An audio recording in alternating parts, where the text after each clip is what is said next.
Welcome, I'm Darren, and I'll be your guide today as I rank the best baseball parallel designs of 1995. This list was pretty tricky for me because I have 8 cards here on the list. I have a top 5 and I have 3 honorable mentions, but my top 2 cards I consider very comfortably to be my top 2. And the card at the very outside I consider to be easily the one that is most distinct amongst all of these. I'm not a big fan of it. I'm a fan enough, but it's not a card that I really enjoy looking at. But then right in the middle, I got 5 cards from 3 all the way through the first 2 honorable mentions that are just, and I could put any one of these at number 3. I like all of them for different reasons, and that's the thing about it. There's a wonderful variety to them where each card has its own quality that makes me like it. So choosing which one goes in which order, I had to kind of think my way around it and figure out why one card would be at 3, one would be at 4, at 5, etc. And I'm pretty comfortable with it. But again, any one of these there's a particular quality about each one of these that I like more than any of the others. So this is the list as I put it together. But like I said, the first of all of these cards, the one right on the outside, is the easiest for me to choose, which is Bowman's Best, the Refractors. I could have gone with this and I could have gone with Finest. The reason I went with Bowman's Best is a wonderful blank canvas to really show off the refractor effect. That's my choice for it, which is, the Finest cards look good. Absolutely they look good, but the refractor, the way it comes through on these cards is a lot more clean and pure. And so for me, I just personally liked putting this card up in front of Finest.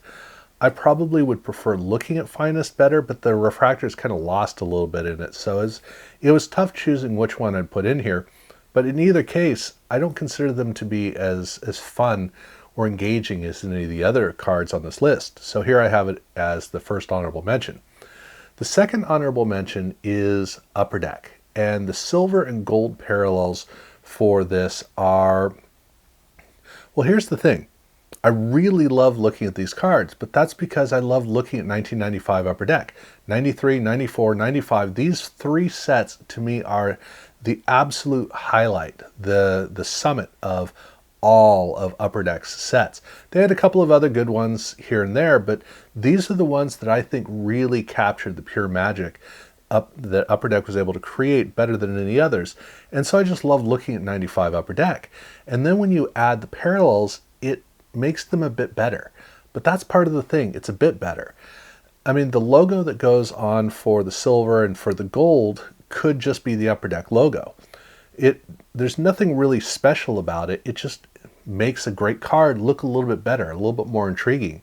So as much as I love these cards, the parallel doesn't really bring enough to the card to really justify it putting any higher on the list. So I have it here. The other honorable mention is positioned here for not a similar reason, it's a very different reason. But still, the top Cyberstat cards, this is here not because of how great it looks, but because of how much fun it is. That's really the key. So in 1990, a few months before this release, they did their 94-95 Topps release for basketball. And they had an interesting effect on the card where when you look at it, they repeated it here in baseball, where the background is chromed, but it's almost like a light turns off and turns back on. Really fascinating. And then they have the wonderful gold foil or gold holofoil for the text. The combination of those two is really cool, and I like how the cards look, but I don't love how the cards look. Instead, they're intriguing and they pull me in to understand what in the world's going on. But the difference here is that with baseball, they played a trick on the back. So, all right, so here's the background, which is that in 1994, baseball suffered a strike. And when it did, the whole back half of the season was just gone. No World Series, no playoffs, no season conclusion. And it was a really empty time because basically baseball fans missed a whole chapter in baseball history. Well, computing was giving us some fascinating opportunities. And so both Sports Illustrated as well as Topps, I don't know if they did it separately or together. At any rate, they used computers to run simulations on what the season would have been like. According to the simulation that Sports Illustrated had, the Cubs were going to win the World Series. For Topps, they got to complete the statistics as the computer imagined them, and they released this parallel for their cyberstats. So on the back, it gives the statistics of what could have been. Now, when I say what could have been, that also plays into what we could have had as a card collecting community, where they could have done an entire card set built on a whole season, where you have the World Series, you have the playoffs, you have all the league leaders. That would have been really interesting to see what an imaginary season would have been like for baseball. That would have been really awesome. At any rate, what we did get were these CyberStat cards, so at least you get this. But also when you look in the back looks so different that it really grabs your attention and says, hey, you've got to pay attention to these cards. So for me, this is a fun and amazing opportunity to collect that actually looks good too. But again, I can't quite put it in the top 5 because it's not one of the visually stunning cards of the year. For the actual list of that, I start that off at number 5 with Collector's Choice SE.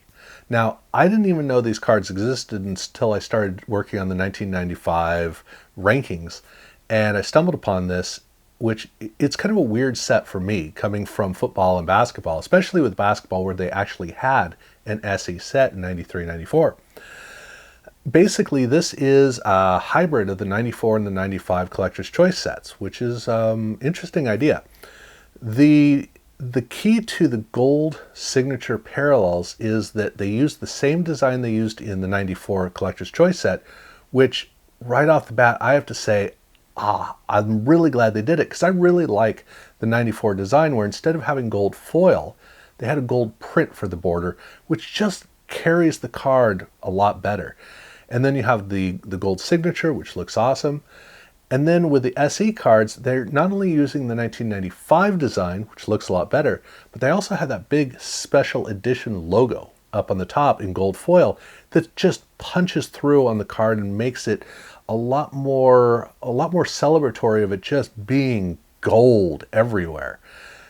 It's a really cool combination. So I love looking at these cards and just going, that is Collector's Choice at its best. That's, well, I don't know, we'd see a good set in 1996, but at any rate, still, I love how these cards look. It is a number 5, though, because it's not flashy. Like at number 4, I have Summit. And the 1995 Summit card is one I've always really appreciated, because they don't have they have a pattern on it, but the pattern is not dominant. Instead, the card is all built on this subtle sparkliness that just completely inundates the entire card. And it's that fairly even quality of the sparkliness that is just it's fascinating. I don't see cards like this hardly anywhere else. And it's partially the uniqueness, but it's partially the particular effect that I feel as I look at it. The 1996 set, unfortunately, they'd be getting really pattern heavy on it. So here with 1995, I love the fact that it's just so even and balanced. Really love how these cards look. And really, what more do I even need to say? All right, so now I move from number 4 to number 3, and here I'm getting to one that I'm pretty comfortable with, which is SP. And the 1995 SP parallel is a really special one, because for the main set, they had red foil and blue foil for the AL and the NL. So they had, it's a really rich look, a very satiny look. It's just wonderful. But they did an entire set-wide parallel where they replaced the blue and the red foil with I guess it's like a pearl opalescent look. And coupled with that gold foil is really cool, because they used the same opalescent effect in football, but they paired it up with copper foil, which was a really interesting combination. But over here in baseball, it's kind of a champagne and pearls type of a look. but it's not a very effeminate look as much as it has just a subtle elegance to it that's really intriguing. So every time I look at these cards, I have to say they work best when they are shown in as a pair to the original card, the normal release card. It looks a lot more special, but even on its own, it still looks really good. But I got that at number 3 because it doesn't have the wow factor, the overall cohesive look that I'd love to see, which at number 2 is there with Select. And Select is absolutely a choice for me. And this is a card that in every way is the kind of card I look at and go, well, they're just trying to cater to me.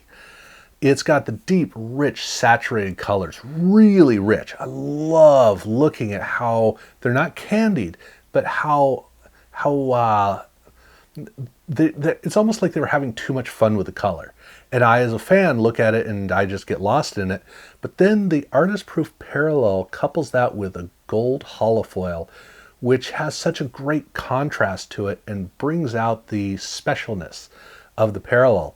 And to me, it's just candy. When I look at the card, I go, you're cheating. You're trying to get me specifically to love these cards, and they absolutely succeeded. And that, I mean, I have no other reason to explain it to you. It's just, this is me, straight up. Not enough for me to put it at number 1, though, because, well, over in Pinnacle, they did have their museum collection and a whole card covered in Dufex. I mean, come on. That definitely clears Select. Now, I am going to have to figure out, in a couple of weeks, I'm going to have to figure out which one's better, football or baseball. I love the effect in both of them. In baseball, you basically just have this radiance that is emanating out, which is a really nice, subtle design that doesn't try to do too much, doesn't get complicated, and it's the satiny finish of the whole card that just comes through so well. But this is a card that was designed 100% around the parallel. That whole dumb design at the bottom was intended for here, where all the rich, subtle textures are really going to come to life. And it kind of tears at me because I still don't like it, but it's fun to explore on the museum collection. So that is the advantage that this card has in terms of the main design. But I mean, it's Dufex. It's difficult to top a well done Dufex card, and oh boy, does this ever do it. So this is very comfortably my number 1 parallel design for baseball in 1995. So yes, be sure to let me know in the comments below what you think of the order of the list. I've got hockey coming up next week, and then I get to look across all 4 sports and figure out what is the absolute best parallel of the year. That's going to be fun. But in the meantime, I mean, we got, these cards are really awesome, and yeah, had fun doing this. So if you haven't subscribed, please do so, and thank you very much for watching.